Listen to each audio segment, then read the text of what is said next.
actually restarting their program. Barton College, that's where I just came from, under Okay. Coach Esther. And the whole, the way it was, being around Coach Esther, one of the best men I ever met in my life. You know what I mean? Calm, mild mannered. That's what I needed at that point in my life. Why'd you take that job?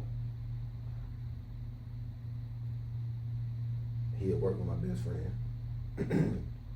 And I had seen Coach Esther coach millions of times. And on top of that, I was riding down the highway, and I on the way to do a camp at North Carolina A&T. He was the offensive coordinator there, and I wanted to give him a scholarship football.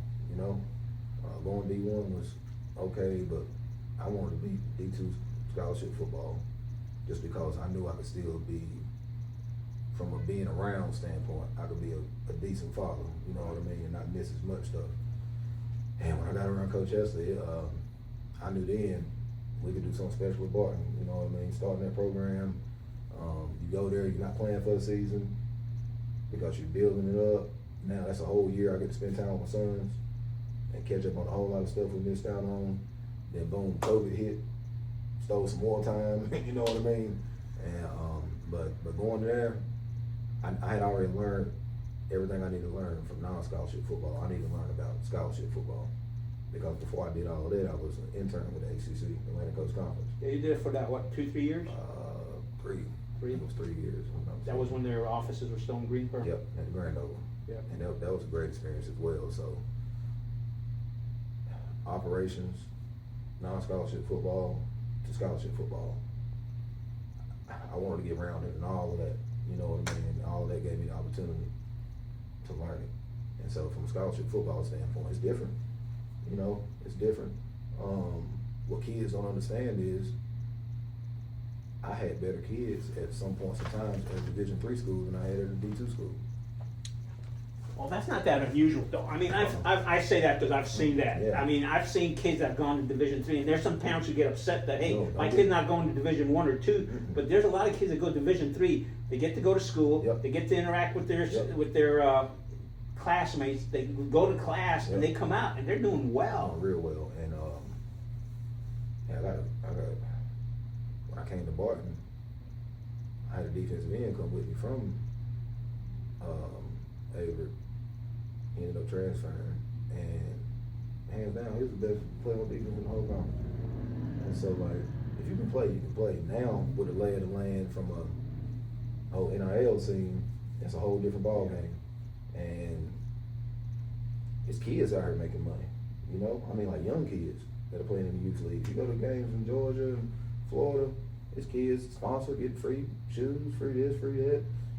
You can hate it all you want, or you can have your kids prepared for it. So when it does happen, or if it does happen, or teach them how to market themselves so it can happen, they're prepared for it. They need to take a finance class on, they know how to Yes. spend and Yes. invest that money correctly. Because the big thing is, they were already making this money anyway, Unofficially. unofficially. And people can turn a blind eye to it all they want, but I'm listen. So the world we live in, these kids now, I know what Eli Boykin, freshman for me at Barton, my last season there. He played basically our last conference games. We got freshman of the year, made all conference. He basically went to Southern Wayne. So outside of Chatham County, Southern Wayne is basically Chatham Central. He went to Southern Wayne, wasn't getting recruited like that, none of the D3 schools. And I looked at his mom and I said, "You're gonna play for us for a year. I'm 100% sure that you can go D1. We just gotta play our cards the right way." And now he just starting being outside linebacker at Boston College. You know what I mean? But it's things that have to take place. If I got a buddy here, coaches here, you can get him all from, you know, so it just is what it is. You gotta know the right people, but you gotta do things the right way. Your grades gotta be good. Mentally, your parents have to be on board with the same structure and standard that we're setting in our program. They can't come home for the weekend and then come back and we gotta reprogram them. Right. On top of, I need to know everything that you want as a parent and what your beliefs are. So when your kid is with me, I'm still enforcing that as well. Man, that's just a lot of the stuff we look at from a coaching standpoint, and you got college kids. You basically the parent on campus, and it's no different than being here. So with me coming back to Solid City, that's all I know. You know what I mean? And I coach the 12U team, and over the summer we do a whole lot of workouts with everybody, you know. But my 12U team, they get coached hard. I ask them like, what do you want out of this? And ask me what do I want from you. And now ask your parents what do they want out of this for you. And now once you understand that, you'll see why I'm coaching you so hard, because you questioning whether I love you or not is not going to be the issue. Right. Because my whole philosophy is you gotta love them, you gotta follow them, then you gotta coach them. You know what I mean? And once you do those in that order, the sky's the limit for these kids, because once they see what success feels like, even if they hate football, if you're on a team and you win, or you just, at our sports banquet, I gave the MVP award out to a kid that really didn't even play for us. And it was because I do weekly checks at the elementary schools and middle schools in there, especially with all our kids that play. And I pop in, almost like I'm a college recruiter, pop into their classrooms. And every time I went to the Chatham Middle, Stephen, all the teachers raved about how good he was. And I never told him about it until we had our sports banquet. And I called him up there, he couldn't believe it. But I could tell at times he didn't want to play.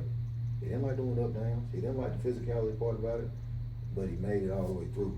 And then that little enjoyment he had at the sports banquet, that's gonna carry him for the rest of his life, even if he never plays again. He saw what that felt like. So it's bigger than if the kid wants to play or not. It's all about getting them in the program so they can get fathered and mentored the right way. It's interesting that you said that about this one kid. You've been doing this long enough where, have you had kids come back to you and say, hey, coach, thanks for being my coach? Lord, yes. 2 or 3 examples. This would be tough, because if I leave somebody out, I'm gonna be honest with you, this phone is gonna ring. All right. Well, then you're not gonna gonna have to answer that. Yeah. Have you been invited to anybody's wedding? Yes. Okay. How many? You don't have to tell me specifically. At least 30. At least 30. All right. If you're not one of those 30, you need to invite coach to your wedding. Yeah. And listen, if I can't come, don't get mad at me. We might have a game, so don't schedule your wedding during football season, because I'm coaching, and that's the thing everybody knows. All right. You don't have to name specific names because we don't want to leave anybody out. But can you say some of the stuff that they've told you after they've come back? Oh yeah, you can tell when a kid, me being a father, people can see that I would only let my own son be around certain players on our team. You know what I mean? And they would ask me about that sometimes, like, Coach, how come you don't let Mason hang out with me or do this or do that? You don't understand the seat that you sit in and how somebody looks at you because you're on the team and you're taking it for granted. So since you don't understand how important you are, I can't let you pour that bad stuff into my son. Because everything I do with my kids, I wake up in the morning, it's all about what can I do for the development of my own children in my house, and then how can this help the kids in our community now that I'm in this seat. But as far as like kids changing them, I mean, I got my boy Cam, he's in the NFL right now. He went through some stuff, you know, and it wasn't nothing bad, just trying to figure out the next steps he should take. He's starting to have some success. Should I leave? Should I go? Blah, blah, blah. And just seeing how hard that was on him and how I don't ask him for anything because people don't understand how much athletes struggle once the sport is gone. People don't understand how many athletes struggle who make it to the top. They can be in the NFL and you looking at it like, oh man, you made it. But in their head, no, that's just a piece of the puzzle. I'm trying to be the man, you know? And it's things that people go through that you couldn't even fathom just because nobody knows what it's like to get a phone call in the middle of the night and somebody be like, hey coach, and as soon as they say, hey coach, I'm already in my car driving at the campus. I spend more time doing that as a coach. I'll be at campus 2 o'clock in the morning, 3 o'clock in the morning, 12 o'clock at night. As soon as I lay down, I have to make sure my ring is on because as a coach, like you're never off. It's just too many lives that you're touching. And every school I've been at, one thing you'll know is you can walk past my office and my office will be packed all the time. And it's got to be a safe space for kids to come in, and they got to want to talk to you. You know what I mean? And like I said, I'm hard on them. Like, I'm very hard on them. My expectations are unrealistic at times, but the thing about it is I'm trying to get the best out of it, period. And it's not just for now, it's for when you become a man and all these distractions start coming at you. It's some stuff you're gonna have to fight. You know what I mean? And then let's talk about being a father. Like, you're gonna battle with stuff like that. Did I handle this the right way? Did I not? So just from a relationship standpoint, I didn't care if you were playing for me or if you were on the bench. It was my job as a coach to get the best out of you, because at the end of the day, you needed to know who you were as a human being before you stepped out into this world. And that's some of the biggest pieces that coaches fail on, because now with the transfer portal, you're only allowed to have a kid for a year. So, so does your fundamental beliefs as a coach change now? Because just like it happens in college, it happens in high school. Just like it happens in high school, it happens in youth league. You get kids that come on your team, especially with baseball, they done been in about 5 or 6 different programs. And they're never gonna ask themselves, am I the problem? You know what I mean? But so, what are you trying to accomplish in that year you have them? Are you just trying to get the most out of them because you know you're not gonna have them? Or you trying to get the most out of them, plus help them be a better person when they leave? Because no matter where they go, you played a big part of piece of the puzzle. You mentioned players look at you and kind of see what you're doing. So, being a good dad of 3 boys, is that part of being a good coach? Yeah, I mean, being a father, a lot of times you feel like you're not doing enough as it is, you know. And I made mistakes coaching my kids, you know. Perception can be anything. You can put stuff online and people will think, oh, you best, da da da da da da. But is that the only thing y'all doing? Do you eat with them? Are you hugging them? My players knew. You could see somebody doing a big 400 after a football game, because in our meeting room, don't let me see you hug your mother and your father comes to the game and you backing him up like he's your homeboy. That's my biggest pet peeve. And I tell the parents when they would come recruiting, I'm like, I'm telling you, first 2 weeks of camp, they're without their parents, I'm gonna ask them, like, what type of father you got? What type of mother do you have? So now I know how to coach you. All right, cool. What type of father do you want to be? What type of father did you not have? And a lot of our kids, they don't know how to show affection, you know, especially to other men. And the big thing for me is, how can I show them how to be a good father? Oh, when I see you, I'm not just dabbing. You gotta give me a hug with 2 arms. You know what I mean? Right. It's your best friend. He's leaving you. Tell him you love him. You know what I'm saying? Stuff like that. We do this with my 12U team. We have fellowship. We have fellowship days during the season. They would come in on Sunday mornings, and we would talk about a whole lot of stuff. The last time we came, I had 3 individuals speak, and then we sat down and I had a topic that we talked about, and it's like crucial conversations. But this is normal stuff. I would say normal. This is some stuff I was doing when I was going to college as well. And so my thing is, if I can give these kids this now, I don't even care what type of father they think I am. You know what I mean? It's about what am I doing for this human interaction right now? That's gonna help them later on. And like the topic we had the last one was, what's the 3 types of fear and how do you deal with them? They didn't know. I said it's fear of success.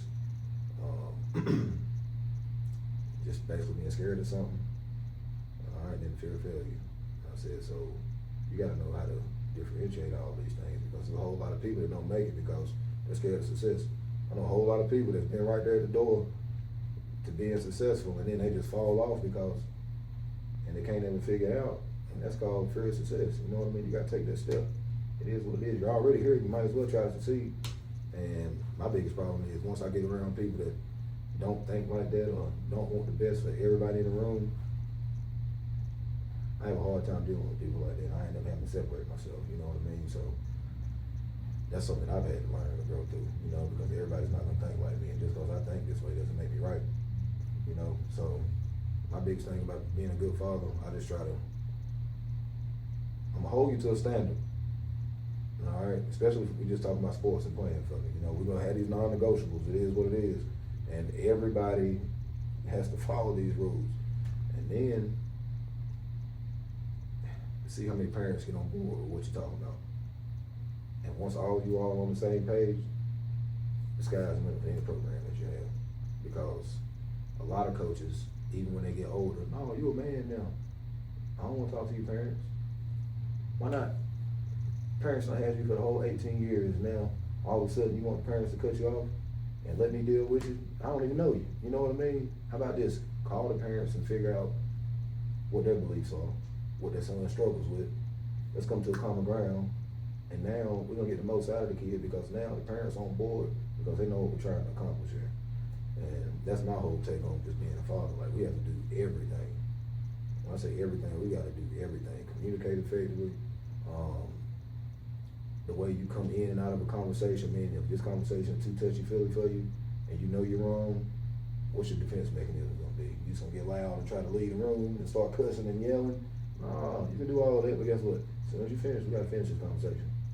And so that's when it comes to being a father, it's all of that for me.